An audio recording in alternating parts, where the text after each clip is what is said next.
we're going to be answering this very specific question of how did the Santa Fe Trail affect the movement west? So these are the supplies that were moving.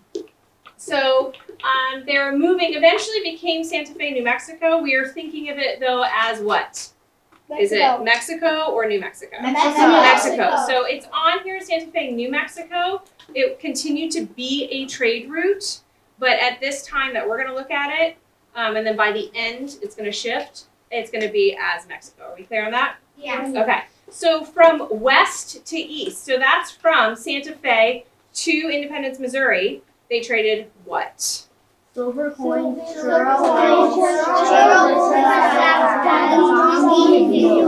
Donkeys and mules. Why would they need donkeys and mules, do you think? Why? What do you think? Because when you were traveling, you need something to sit on. And, well, like, not really sit on because you would sit on them, you put your food, you attach up to them, and then you put food, and you put your, like, belongings in them, and then they could travel with them while you were traveling. Can we use a word? Because the word's going to come up a lot. We just use supplies. Keep it simple. Can we put our supplies? Yeah. What else could they be used? Where you could put your supplies on them, Josh? Like, they can be used, like, only sometimes for people, like, that are, like, hurt or something. Yeah, maybe they were for health. Could they only carry things or could they pull things? They can pull. Why would people in the east want donkeys and mules? Because they don't Pause for a second. They don't have. Think. Okay, now talk it out. And one person from your pod, raise your hand. Why would they need donkeys and mules? They're going to pull cattle? The European settlers. Okay, so we will send those over there if you trade for it. Yeah, and we traded silver coins and like and saddles and Silver was their form of money. That's how they paid for things. They didn't have coins. Yeah. So that was their money. The people in the east, they were moving west, and they needed these animals, didn't they? Yeah. Pull their wagons, right? Pull their supplies. So to trade for that, the east, again, think about this. Down south, we have plantations. What are they producing? Cotton. What else? Tobacco. What else? Rice. Do you see any of that stuff on what the east is trading over here? Yeah. Tobacco, clothing, and cloth. They got their cotton from the south, right? All right. And then we have hardware. So things, what would hardware mean? What do you think that means? What do you think, Julia? Tools. Maybe tools. What would they need tools for? Maybe to like fix something or help or like build. Maybe to fix something. Do you think that your trip out west was going to be easy and everything would stay together? No. It was going to be a very bumpy ride. Would you need tools along the way? Yeah. And then gunpowder, we briefly talked a little bit about that. That ended up changing the face of not only war, but also how people caught their food, right? Yeah. Imagining that this trail has an effect on the movement west, the expansion of the United States. And so that was a hard one to scaffold enough to get them there. So I wanted them to be able to look at it simply. Often we look at these resources and we try to make it bigger than it really is. I wanted them just to think about it logically. I wanted them to be able to look at the freight wagons. I wanted to look at the people that were already there and do that spiraling back and forth of perspectives of understanding that there were already people there. There are people now moving there. These are the tools that are moving. This is the system that's in place that shows that it was successful already and continued to be successful, but at the same time it affected people, which brought them back to really that first question is how did we acquire land and who was affected? So the first thing, though, that I want you to do is I want you to circle the compass rose on your map. I want you focusing on the mountain route in what color? Red. Okay. And then the Cimarron route is in what color? Blue. And I will stop you at some point and you'll do the indigenous nations in, what do you think? Green. Okay?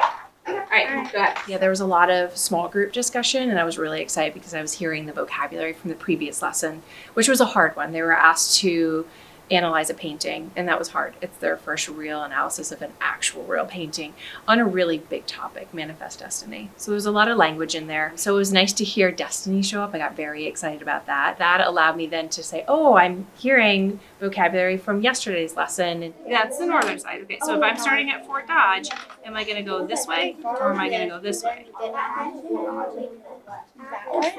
Follow the whole northern side to Bent's Fort. This way. Yeah, there you go. So make sure your line is on the northern side of that. Continue northwest to Santa Fe. Fe. Fe. Santa Fe. To the base. Well, what do you think? Do you think that represents Santa Fe? Yeah. Because what's this trail? The Santa Fe. Yeah. The Santa Fe what? The Santa Fe Trail.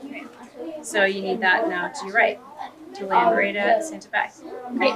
But we want them to be using the knowledge in the right way. And then if we need to connect to something bigger, and sometimes, and we have the flexibility with this program, if we need to give more background knowledge, we're able to do that. It's not that we're leaving them hanging with no information. There's plenty of resources that you can build your own teacher knowledge and say, well, hang on a second, let's think about this a little bit differently. Okay, what could be some of the reasons that we couldn't cross there? We'd have to stay on the northern side. What do you think, Jameson?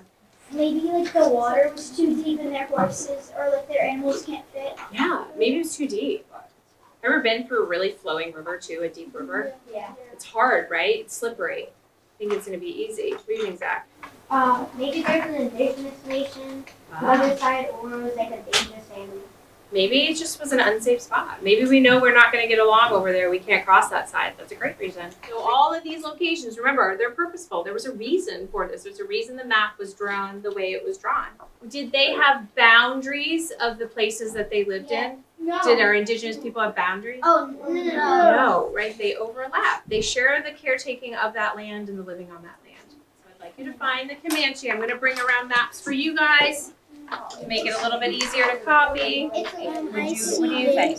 I see it would be Wow. west of Comanche. Graham, do you see what she's showing? And then I see it. Excellent. I love your map skills. I love how you put those two together. Great. So would you agree with what Graham said? Do you see what she was just saying? Yep.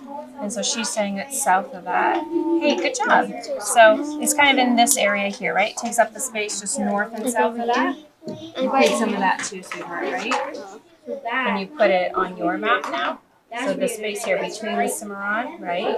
If you put that on top of the other one, see if you can find that space. It doesn't have to be, yeah, there's your Canadian. So it's going to be right here. There you go. Okay. And there's definitely more questions that we ask, like whose story isn't being told, whose perspective is this? That idea. I like that idea. 1891, right? So maybe trying to get a different perspective for the people that lived there. Great. How about as it explains to the movement west? If we have our Comanche people at that time, what does it tell us about the movement west? Keep it simple. Sometimes the simpler ones are the harder ones. Ash, what do you think? Maybe like people were the settlers moving out west were observing like the indigenous people who were already out there. That's true for our photographer. I want us to think even simpler. If we're able to have an image of the Comanche around the Santa Fe Trail, what does it tell us about that area? That if there were already people out there. There were already people living there, right? And those people are affected, right? Mm-hmm. We're going to pause on this. We're going to bring around the discussion diamond, and then we'll look at that last one together as a group. Very source. So these images that we've been looking at. So if you turn to your last page, your directions for the discussion diamond is here. Which one are you interested in talking about?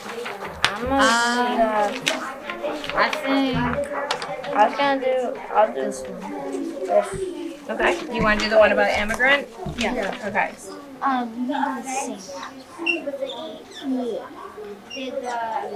So maybe you do a different one, like maybe you do this one. So to take you at a number. All right. So can we bullet point this? We'll post these.